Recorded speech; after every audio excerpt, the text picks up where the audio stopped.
Folks are not the same as English lads. He is Welsh, so that it is a bit of a question mark right there. You know, it's not 100%. It's like, is Bwipo now an AD carry? You know? Yeah, I get that. Is he now a bot lane player? I'm not convinced. But either way, we've got. Look, we can't hold it against him, okay? Yes, it's not his fault that he was born to an inferior country. Exactly. Bordering, yes. Sorry, Wales. Let's get back to picks and bans as the first round of Yasuo, Nocturne, and Vladimir have been taken off the table by Misfits Gaming. Splyce have responded with the Talia and the Ezreal. They have one ban left, and this is going to be an uphill battle for Splyce.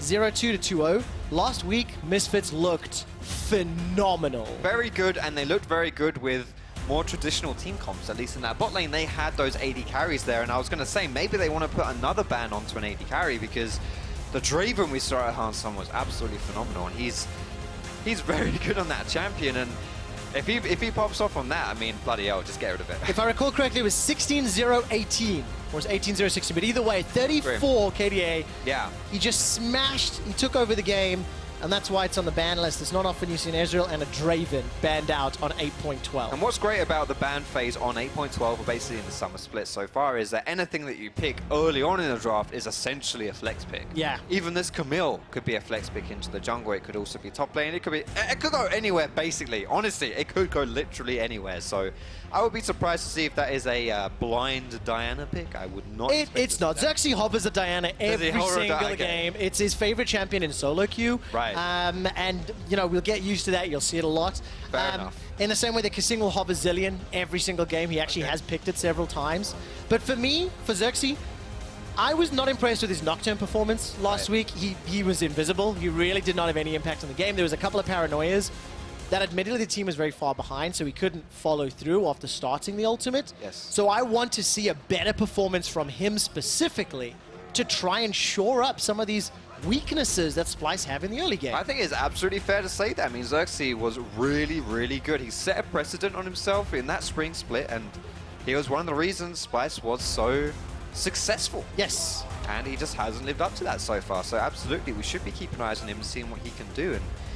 But so far, Misfits have not picked their jungler yet. So it will be unlikely that Splyce would do the same, which means do we then start seeing some more jungle bans, which would hinder the ability for Xerxe to step up, because now his champion pool might be... This is where they pick a jungler, by the way, and completely ruin everything I'm saying. But in theory, the possibility. I mean, look, to be fair, Maxlore played Camille and Talia last week. His Talia triple kill that was set up by Sencux, he finished it. Neither of them are available. So the AD carry question has been answered. We anticipate Kobbe to run the Heimerdinger.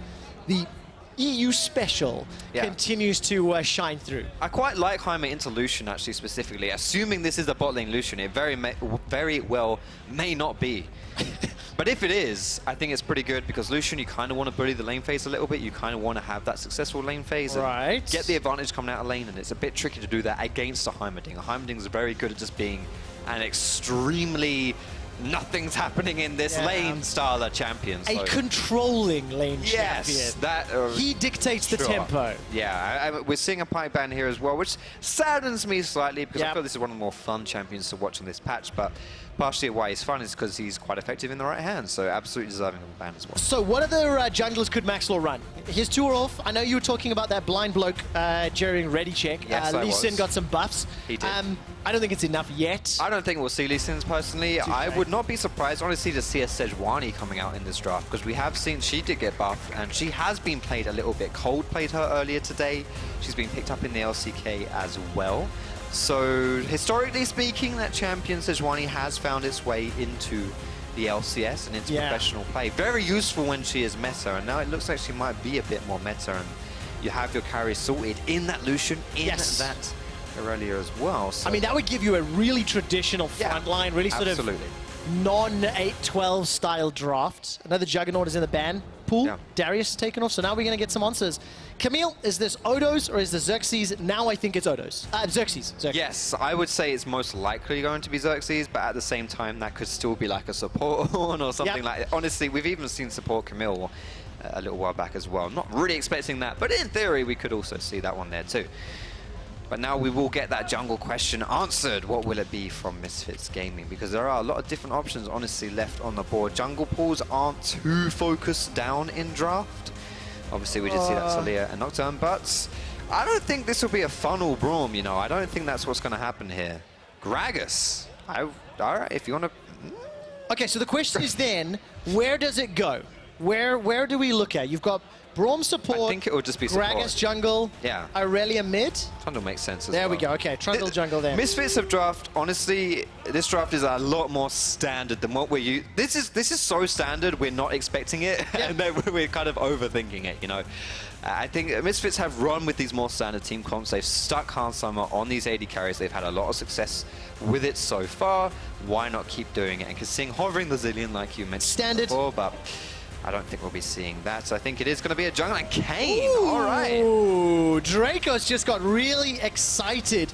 He's played so much Kayn. What I am happy about is I wanted to see something a bit more unique, a little bit different from Xerxe. It's one of the things that he made a splash for, he made a name for. He's good on Kayn. Playing some new junglers and making them meta. Right, yeah, and Kayn is one of these champions we haven't seen too much of, but if you wanted to see him like be a little bit better as a player, why don't you pick something that's a bit more aggressive? Why don't you pick something that's a bit more carry orientated than anything else? And there's no funnel strategies going on here. There's no kind of jungle's not really a jungler. It's going to be a jungler and it's going to be the Kayn, and his individual performance will have a huge impact on how this game goes. So Foxdrop, looking at the two team comps now, as they're going to fly up onto the screens, what do you make of the lanes and the setups? I think Misfits is pretty clear-cut, pretty standard in terms of, you know, try to get Irelia, Lucian ahead, play around the strengths they have in lane.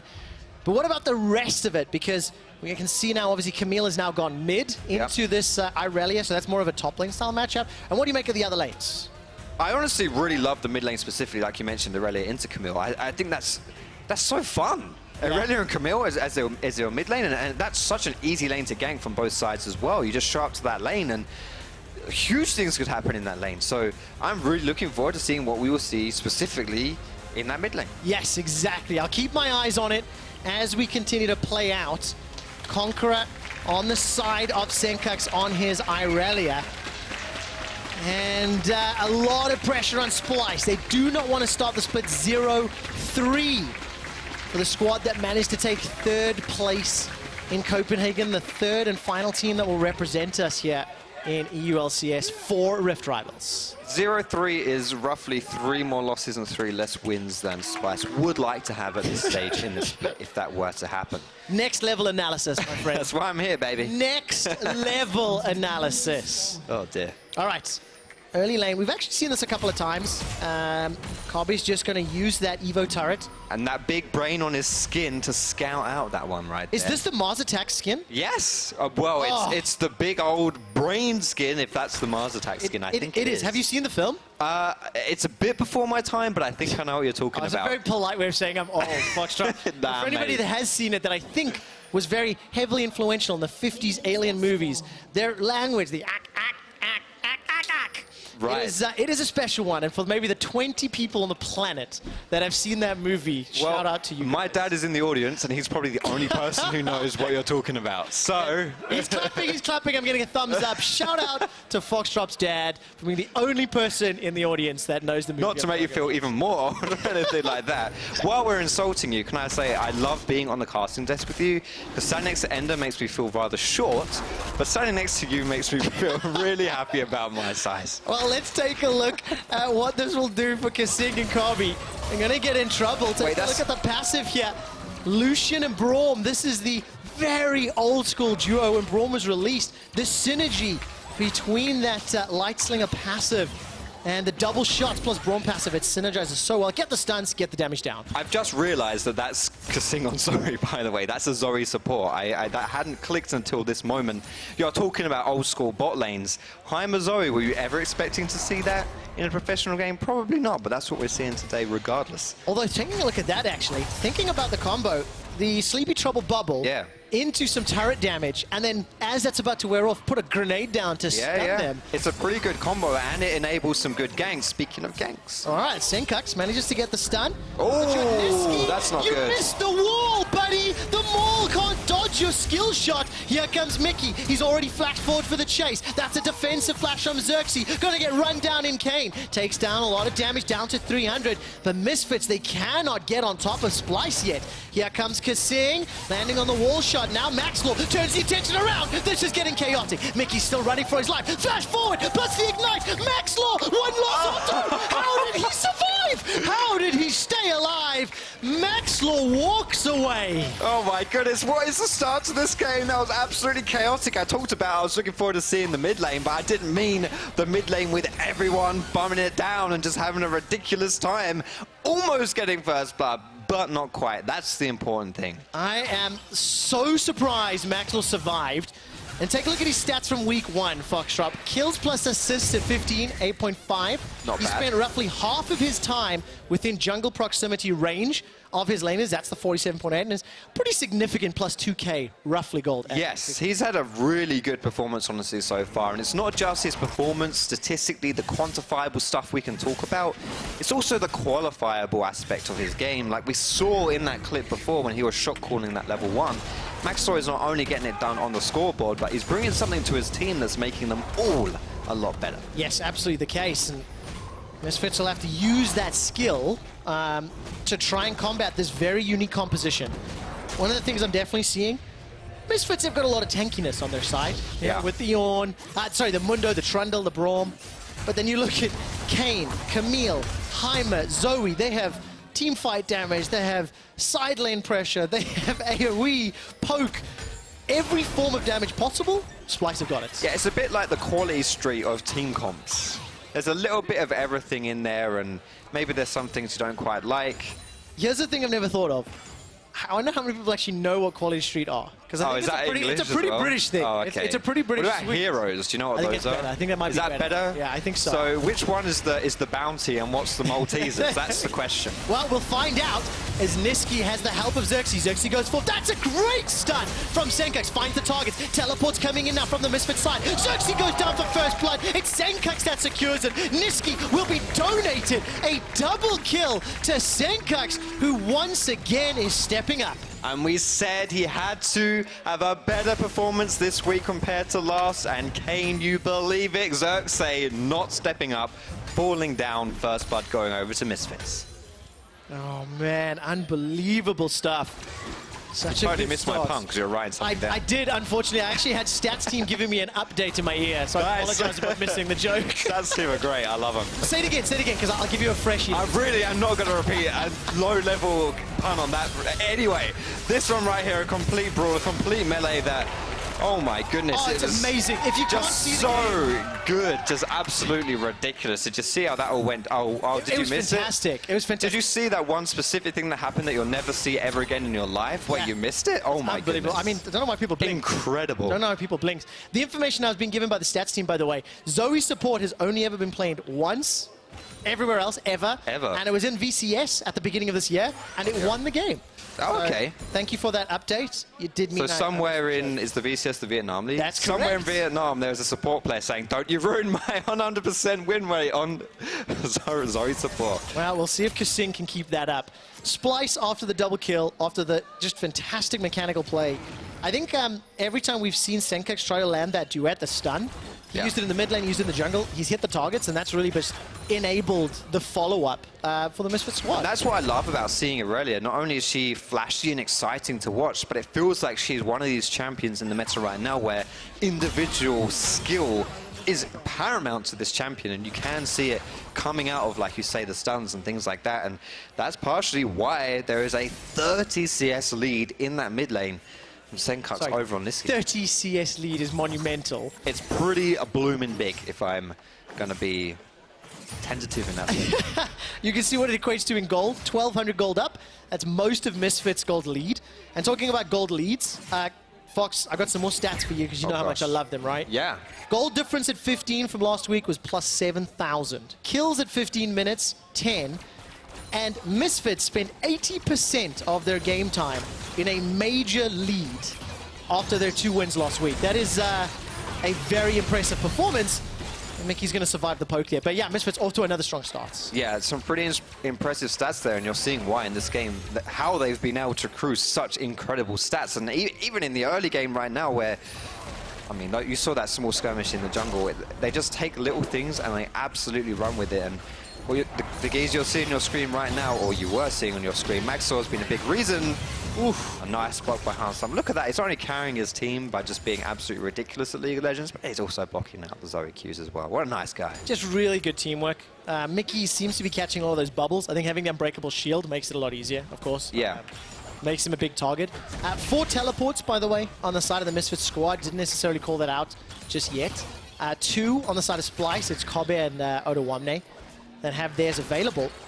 And Splyce, now the tempo is slowed down. Now they have to try find some way to recover from the big deficit they were put into. And that 30 CS lead is now growing to 37. Sencux, his teleport's going to be available very soon. And he can already start looking to roam and impact side lanes if he wants to. Yeah, and that's the thing with that Quadra TP on Misfits' side. That is not something you want to fall behind versus, because then whenever you go for a proactive play, it becomes incredibly difficult to actually be successful in that play, because suddenly you've got to worry about who's going to join the play, because if someone does join, you're probably going to lose. So a little bit scary, honestly, if you are Splyce right here, the start to this game, but one lane that is going moderately well is that bot lane. Kobbe and that Heimerdinger is able to keep up the CS onto Lucian. As far as that matchup goes, that's perfectly fine. If you can keep equal with the Lucian, considering how strong he is in lane, yes, I think he's totally happy with that. Yeah, absolutely the case. And we'll keep our eyes on what Hansama can do.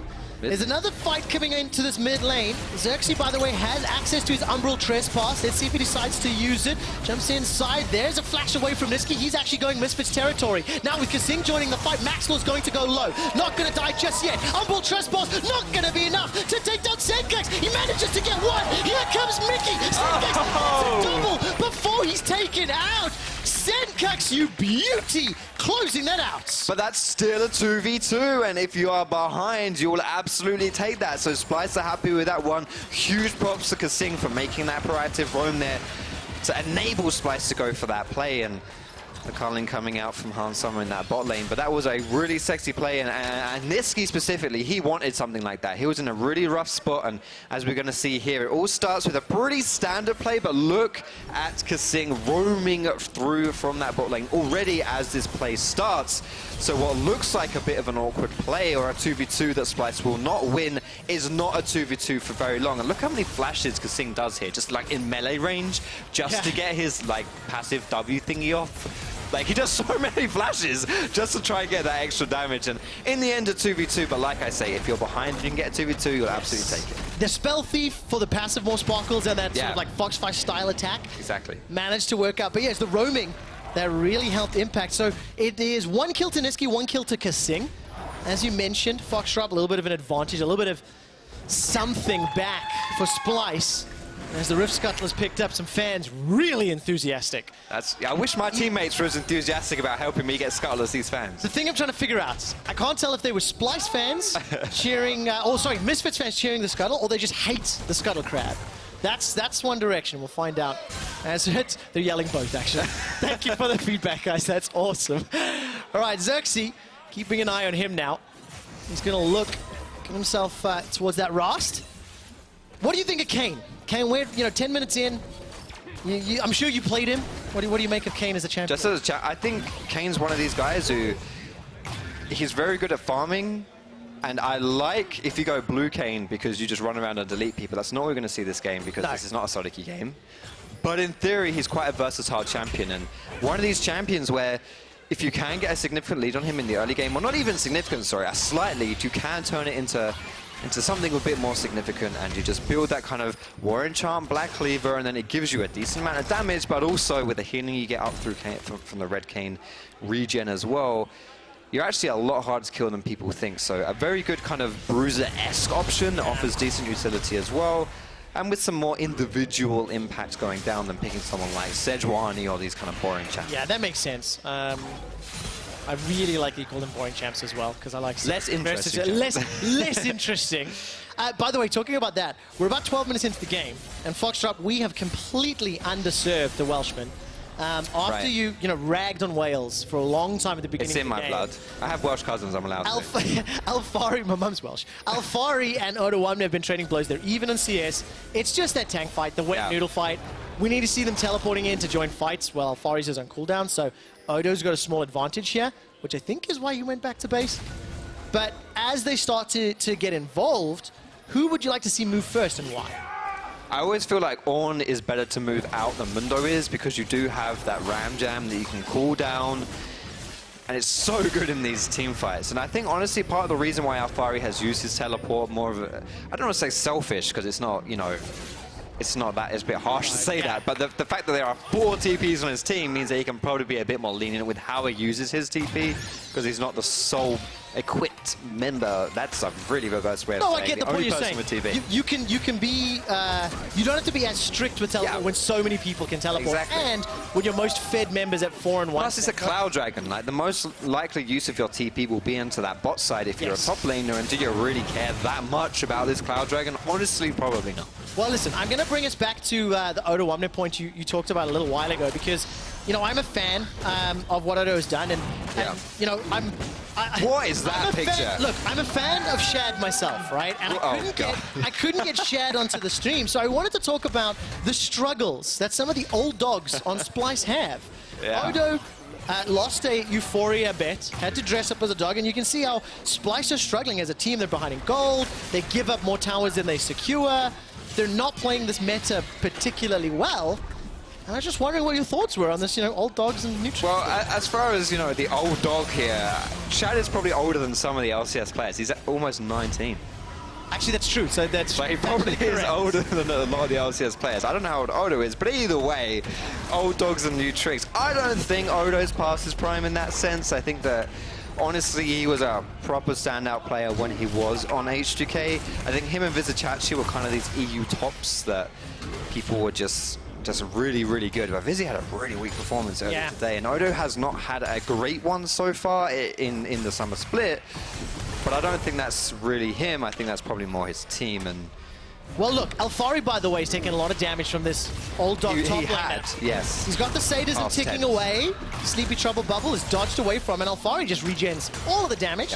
That's been taken thanks to that Spirit Visage. I mean, they already got that bot side tower, so the only reason you'd ever want to go into Mundo's domain, especially a Mundo that has literally rushed Spirit Visage, good luck killing that geezer, by the way, is because you actually want to do a proper old lane swap, not because you're looking to do anything to Alphari specifically. Xerxe is a waste of time, but you can go ahead and do it. Gonna interrupt him, get that Reaping Slash down. If nothing else, it's frustrating. Yeah, it's annoying to stop the recall. Put him on tilt. Advantage Splyce, because they wasted 4 more seconds for Alphari. And look, the map's been split. But look at mid lane as well, because you did get that Rift Herald. Maxlore did get that, like I mentioned.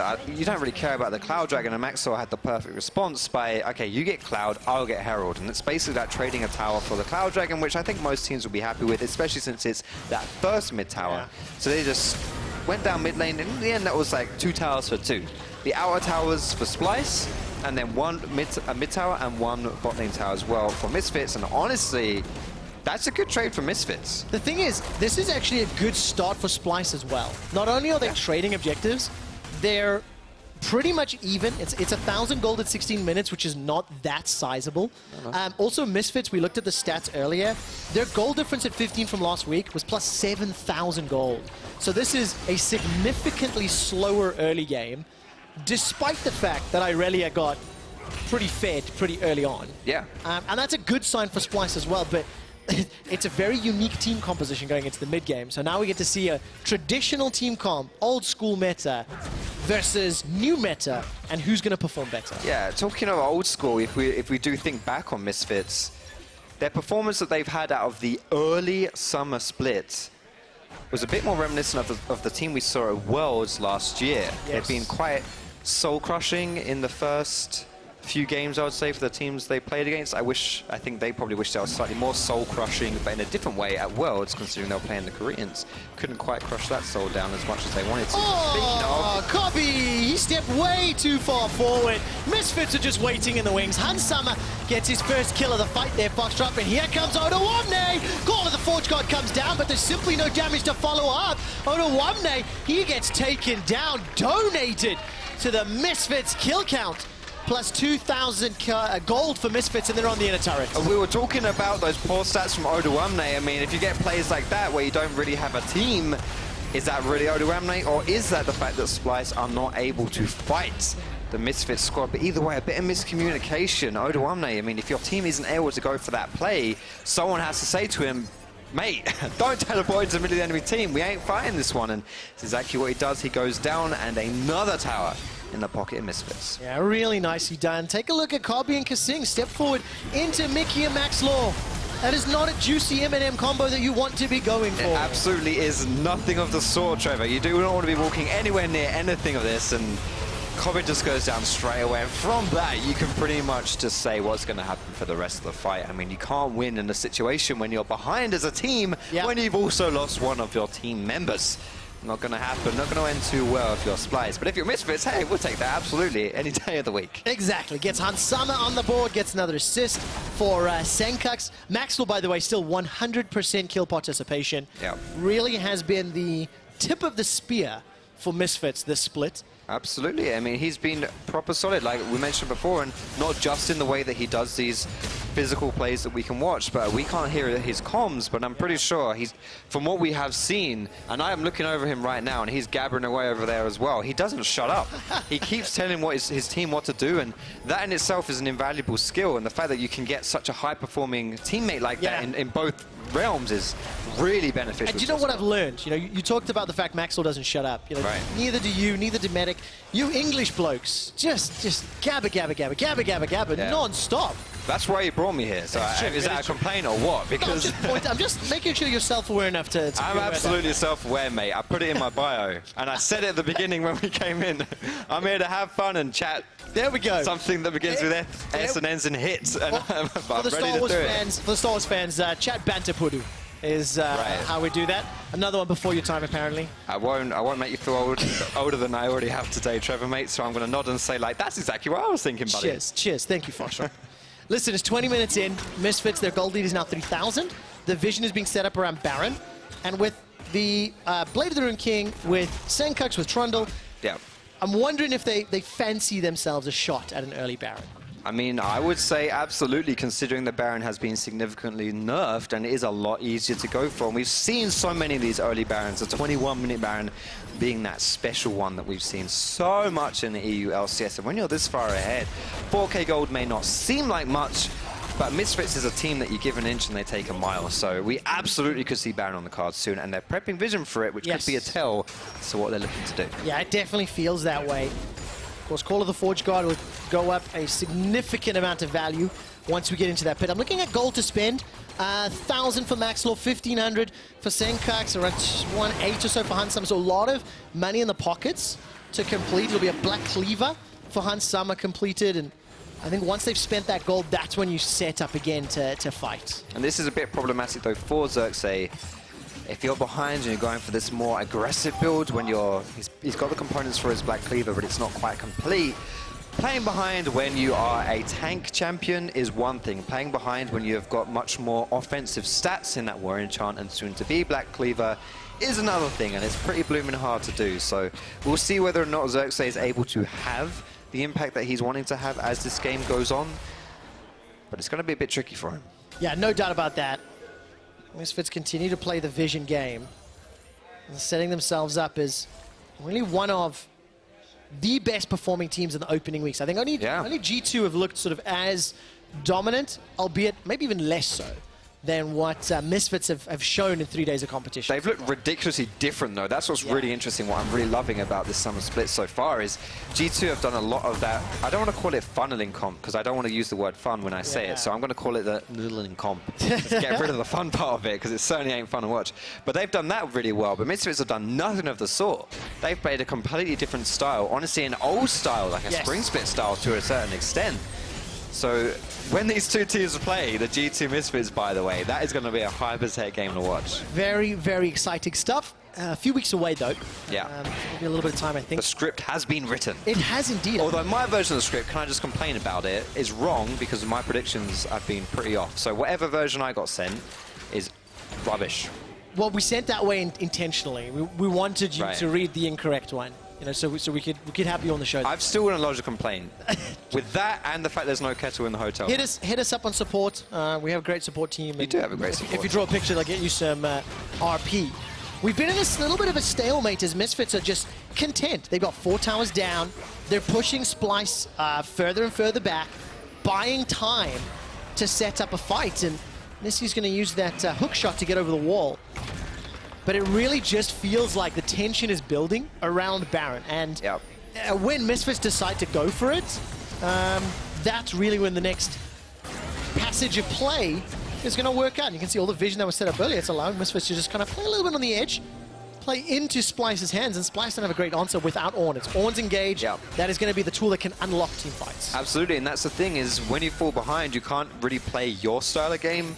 You kind of have to play into the enemy's style, and like we were seeing there, Splyce can't really split push, and Misfits try to punish. Oh, let's take a look. Xerxe is going to dash away from their flawless duet. The Hextech ultimatum comes down. That's a kill onto Maxlore. Now Sencux gets dashed out of the Umbral chest bars. He manages to take down Xerxe. He's running low. 250 HP, looking for Nisqy. Nisqy's taken out by Alphari, and with a little bit of a heal and some HP back for Sencux, the rest of the fight continues. Alphari's tanking everybody. What do you do against that? Throw a cleaver to the face of Kasing. Turns his attention to Kobbe, takes him down for the triple kill. The burning agony, as well as the masochism goes out, as well as the clock comes down. Misfit find themselves a bunch of kills. Finally, somebody stops the Welsh. Alphari goes down, and Sencux with a beautiful duet. He manages to lock down Odo, get the ace, and Misfits destroy Splyce. Alphari's playing this game with cheat mode enabled, just physically can't die. Well, in fact, apart from the fact he did die, but we'll ignore that part. This is the thing. Camille wants to go for that split push, but can't really do it because Misfits are too strong in that 1v1, and also when you get the gank. But Maxlore died so fast here. This was a really, really nice pickup and a great start to the fight. But I want you to keep your eyes on Mikyx here, because he has a really good unbreakable to completely block that Ornn ulti, which would have honestly turned that fight much more in Splyce's favor, especially considering Sencux most likely would have died here. Who is the person that mops up this fight? But I mean, look at Alphari, like, what did you do against this guy? Yeah, literally, what's the counterplay? There isn't much, honestly. There can't be. And you know, like, Misfits just picked the right time, despite the fact that Splyce actually started that fight. Odo with a small faceplant into the tower just at the end. But again, Sencux showing some mastery of this champion. Yeah. Throws up the duet, just flawless stun, as we've seen time and time and time again. Get the dragon to boot as well, so an Ocean, and look at that teamfight damage. How is Mundo having the highest fight at that damage? That is ridiculous, or close to it. I mean, that is just Mundo in a nutshell right there, and why he's so darn hard to play versus. But I like you mentioning Sencux having that good performance, because hey, if we were to have a big criticism of Misfits in that spring split, had a very thoroughly disappointing performance in the split as a team. Sencux, honestly, was probably the center of that criticism. He was a talking point. Yeah, all absolute split line. And actually, I mean, Sencux has been a talking point in the mid lane for a while. You know, there's certain champions that it really shines on. But coming into summer, he's just stepping into his own and seems to be carving out a bit of a niche in terms of the performance. And that's what you want, you know, if you're Misfits, you want to have that turnaround performance from your underperforming mid laner, and especially when mid lane is probably the most important role, I would say, in League of Legends. At least it certainly can be. To have Sencux whipping out these performances is very good news if you're a Misfits fan. Not that he's the only one doing it, and that's what's so bloody scary if you're scouting them out. Literally everyone is a huge threat on Misfits right now, but still, Sencux, mate, thumbs up from me. Yeah, you go back to picks and bans. Ezreal and Draven found themselves in the ban pool. Irelia did not.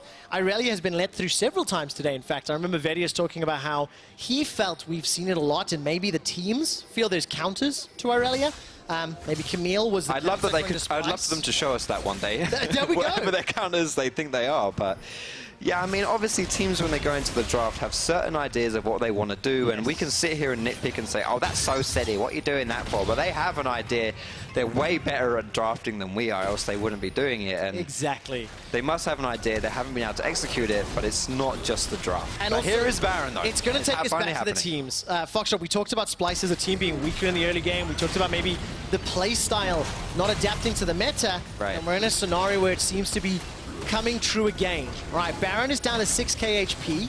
Xerxe's in region with Smite as well as Flash available to him. Odo has joined the engage, and look at this, Baron has regen. Okay, so Shadow Step in and out. Baron has at least been interrupted, but Splyce, they're still in a hole. They're 6k down. They're falling all the way back. They've only got 2 outer towers left.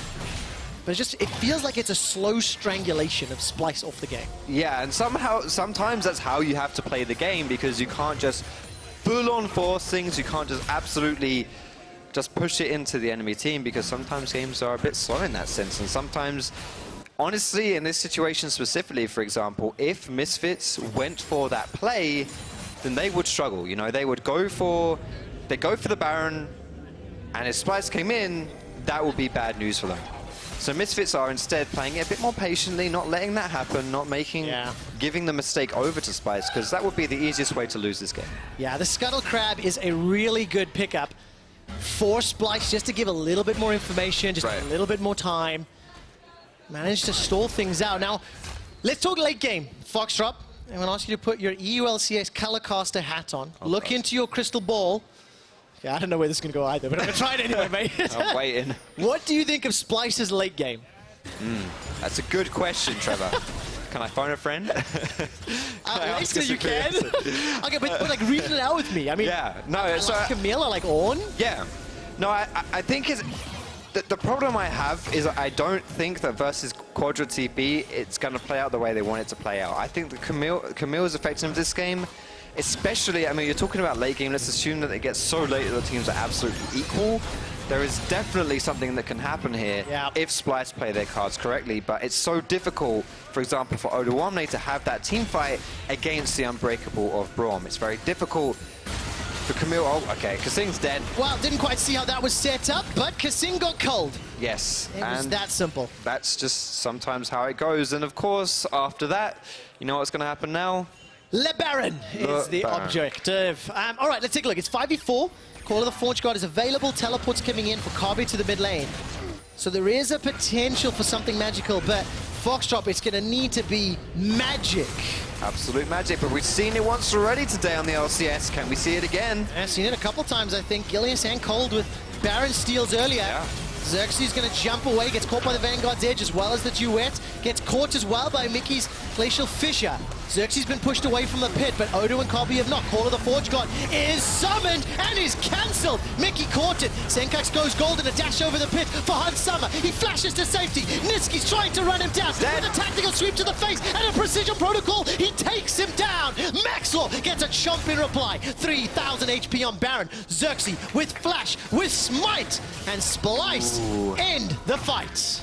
Splyce will be happy with that one, a 1-for-1 and delaying the Baron. It's not over yet though. All right, Odoamne jumps in. There's Kasing, he's come back to play. That's a stun, connecting onto Sencux. He's forced to run for his life. Splyce in a gold deficit start to turn the fight around. That's a drowsy Mickey. Body blocks in play for Alphari, who is regenning, and Xerxe comes through the wall with that shadow step. Splyce will secure the third tower of the game. That's a flash over the wall from Xerxe. He needs to get away with his life, and the tower finally falls. Coming in. Teleport from, I don't know who, Sencux with Guardian Angel. He's looking for a target to Blade Surge onto. No ultimate yet. The Vanguard's Edge will just become available. Throws it out. Manages to get the dashes. Come on, that's one. That's two. Looking for another. Manages to chunk down Xerxe, who shadow steps over the wall. You cannot escape Sencux. Now Alphari and Hunsummer are running down Splyce. I believed. I bought into the hype, and I was crushed because Misfits are dumpstering Splyce. Sencux will take some damage here from Odo.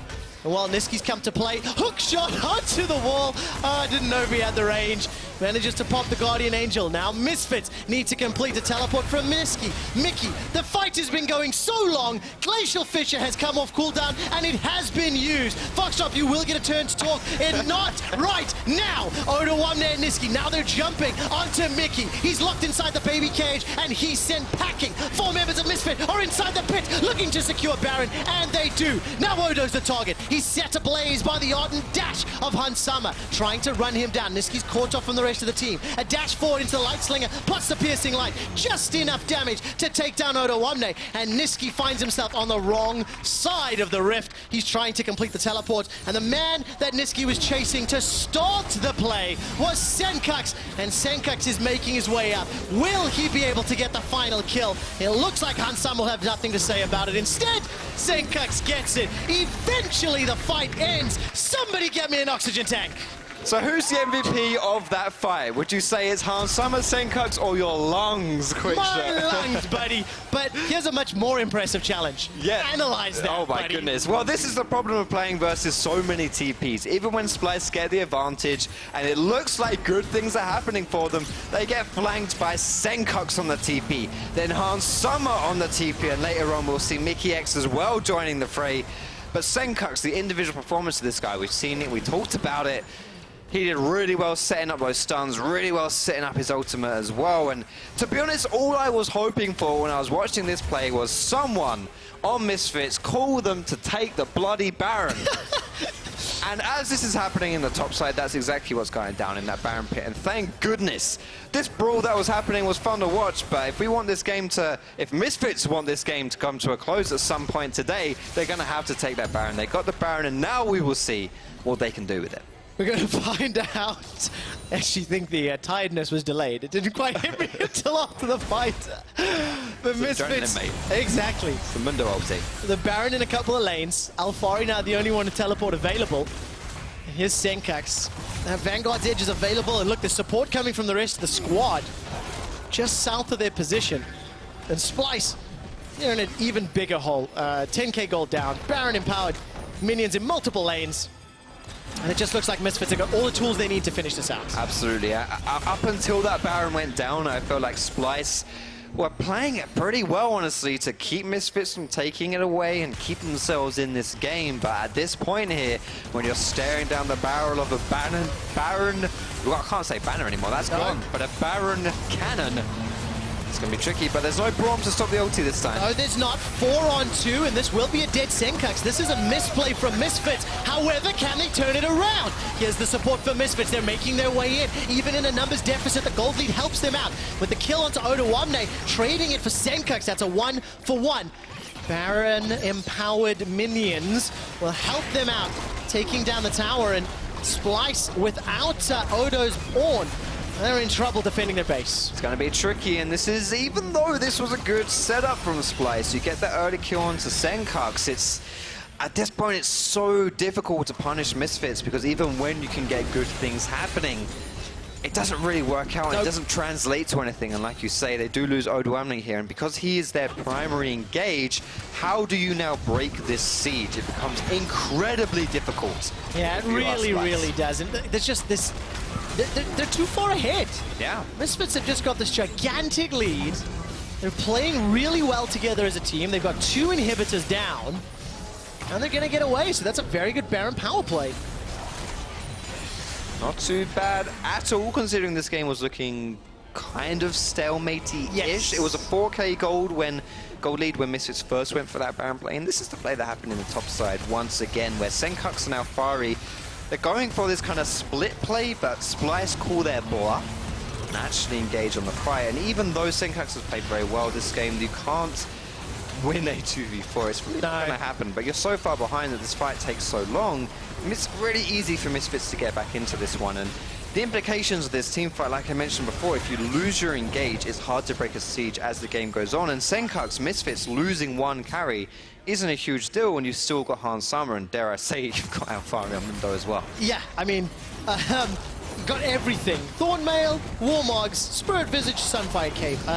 There's not much more you can put on Mundo's chest as far as optimization is concerned.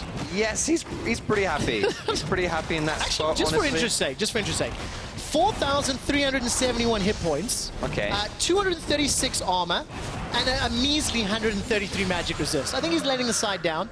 But then again, Kobbe and Kasing are not exactly the scariest magic damage dealers to him right now. No, it's. I think he's pretty sorted as far as being tanky. I think we've established that one. Yes, we have. If Alphari is going to match Soaz's level of tankiness, then he'll run at the enemy team and not auto-attack and still kill people. But either way, I think he's still doing his job just fine, even if he's not been able to do that yet. I tell you what, anybody who drafted Sencux into their fantasy league this year is making bank with his performance. He's 8-2-6, and definitely going to be creating more questions for us to answer as he's stepping up in the summer split. Misfits, by the way, Super's in the top in the middle. So Foxy, they're looking just to siege up. The Ornn has already fizzled. Nisqy with a very good unbreakable.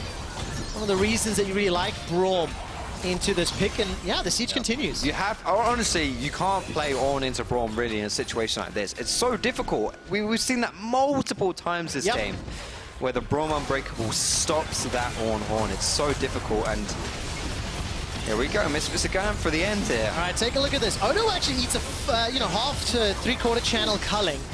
Doesn't do too much damage, but it allows Misfits to break open the final inhibitor. I'm trying to keep my eyes on which will be the first victim. Where will Sencux go? Odo sitting on the front line, and the rest of Splyce looking to engage. Call of the Forge God still on cooldown, 25% of the timer remaining. A dash backwards as Odo's trying to get that rupture up. Now Xerxe jumps back in with the Reaping Slash. He's got an umbral trespass, but who the hell do you want to jump onto? It's chunked down to 50% HP. Nisqy's gone in, locks down Hansama, but he's forced to flash away. Call of the Forge God comes out and manages to get multi-man knockup, but there's just not enough damage. Umbral trespass buys some time. That's a great Reaping Slash. Gets a 3-man knockup, but Splyce are just too far behind. They don't have the damage. They don't have the armor. They do not have a chance in these fights, and Misfits are killing them where they stand. Not a single Splyce structure remains. Kasing and Kobbe watch their Nexus go down, and Misfits remain undefeated in summer.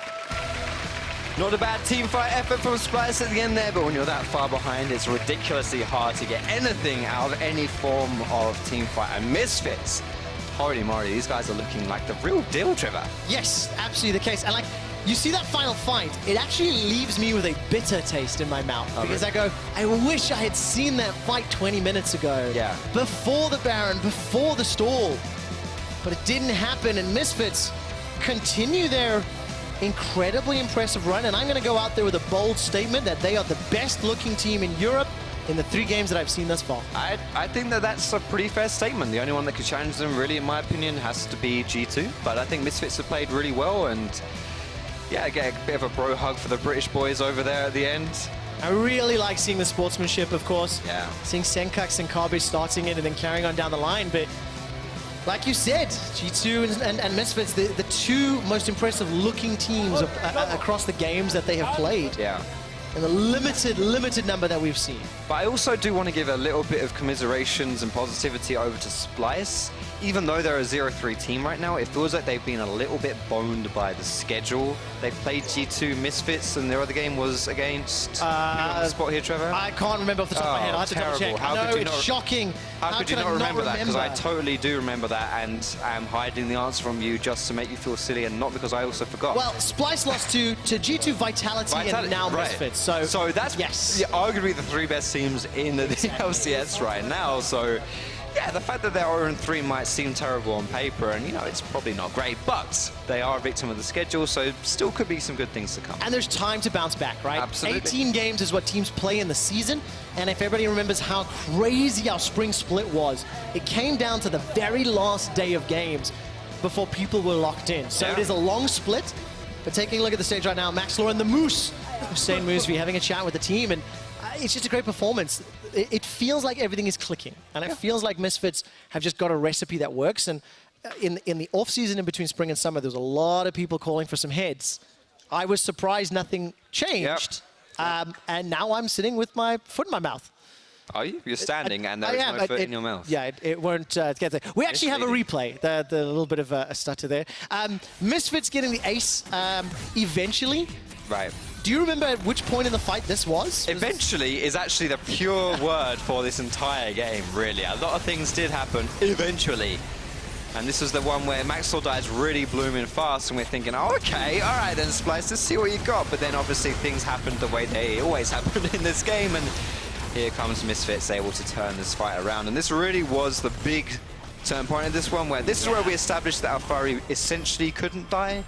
And it was just a bit sad, honestly. I mean, we saw so many times this game Ornn getting denied by Braum. It happened this fight as well, and Sencux getting some mop-up as well. Just, honestly, this fight just encapsulated the entire game, honestly, for me, where Splyce were trying and almost succeeding, but just weren't quite able to make it happen versus Misfits. No, and that mid game between 20 and 30 minutes, I think Misfits played very safe. You know, they didn't put themselves in a position where they could potentially get caught out. It didn't look like they were going to throw at any point. No. They absolutely could have done. Yes. Don't get me wrong, but they absolutely did not. Which having that kind of control is, it's not just reassuring if you're a Misfits fan to see them win, it's also reassuring to see that the style in which they do so. Yes, exactly. The calling, the communication. Yeah.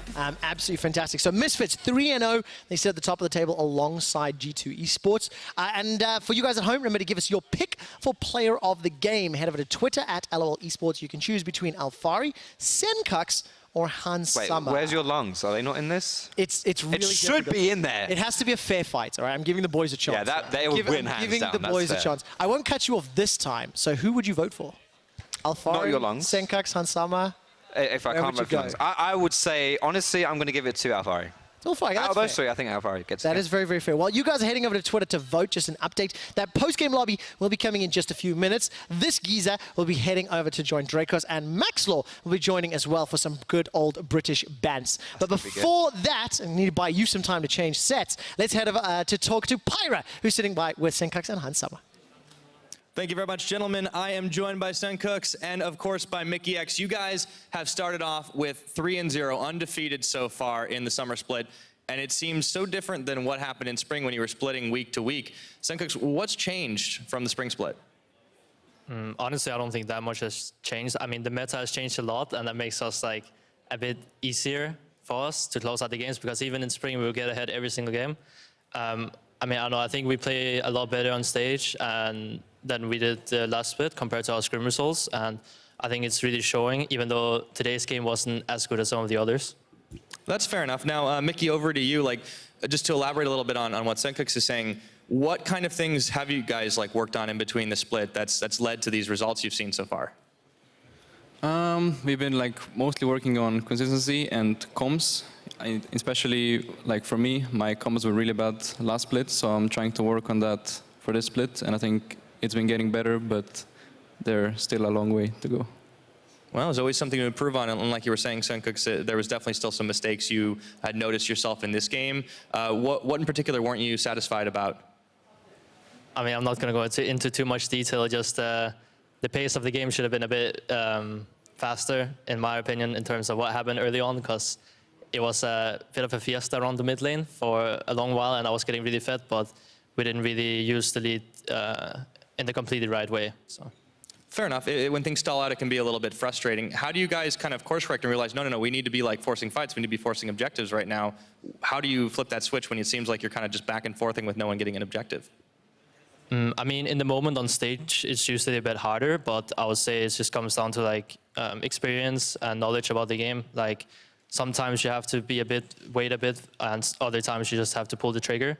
And usually we're good at pulling the trigger, and sometimes the spring split a bit too much, and that's also why it went too bad sometimes. And yeah, today it was just a bit shaky. Fair enough. Now, you still came away with the win here, and I know that Misfits as an organization spent a lot of time and spoke very publicly about how they invested a lot into you guys' infrastructure, extra coaching staff, things like that. Mickey, have you noticed that your prep has actually become a little easier with the additional resources you have at your disposal? Yeah, for sure. Like, I think the prep is much more in-depth, or like even just for me personally, I think I've had a lot of help from all the coaching stuff. So I think everything just went up in terms of infrastructure and how we prepare for matches. Well, it's good to hear, certainly. Now, I want to touch back on the meta. As you pointed out, Sencux, there's a lot of different kind of things that people can do right now. You yourself got to take a crack at the Irelia. Do you personally enjoy the way the meta is right now with so many possibilities? I mean, for mid lane, it's way more enjoyable. There's like Yasuo, Irelia. I mean, I know a lot of bot laners are perma-whining on Twitter, so I mean, I don't know. I think it's different for the people you ask. So you got no complaints. Okay, Mickey, how about you? I mean, you guys got Pyke. What about anything else? Well, I think it's pretty fun that you can play almost anything. I got to play Gragas last week, so that was pretty fun. And I don't know, I think it's just nice to get like some new champs in bot lane instead of only AD carries. Shaking things up a little bit. Now, do you think that the way the meta is right now is actually helping your guys' team in addition to the way that you've changed up your prep and the way that you've improved over the split? Wait, can you repeat? Sorry? Can you repeat? Yeah, do you think the meta is actually helping you guys as well, or do you think you've just managed to adapt to it better? I mean, some parts definitely. Like it's mainly like it's kind of the meta and kind of the teams are a bit more established now and like play together for a while. But last split there was a lot of like 60-minute games, so I mean it helps a bit in terms of that, yeah. Okay, that's fair. And for you, Mikyx, now you've kind of seen several iterations of change throughout the time that you've been on this roster, and so Sencux has kind of settled in a little bit better. Do you feel like the team overall has just played like more cohesively since the spring? Yeah, I think for sure. Last split we kind of didn't play as a team. It was mostly like just individuals. Like everyone was like just laning, and then if we won lane really hard, then maybe won a game. But I think we're really bad at playing together as a team. So I think that improved a lot for the split. Okay, now I know that there's been some big talk because you guys are 3-0 right now, and you're tempering a little bit on expectations because you still think there's a lot to work on. Do you guys think that you are currently the best team in Europe, and why? Yeah, definitely. I like it. Hesitate for a second, but we get there in the end. No hesitation, definitely. Okay, so G2 better watch their back. Thank you guys for joining me. Congratulations on your win. Thank you very much. We're going to send it off to the post-game lobby. Take it away.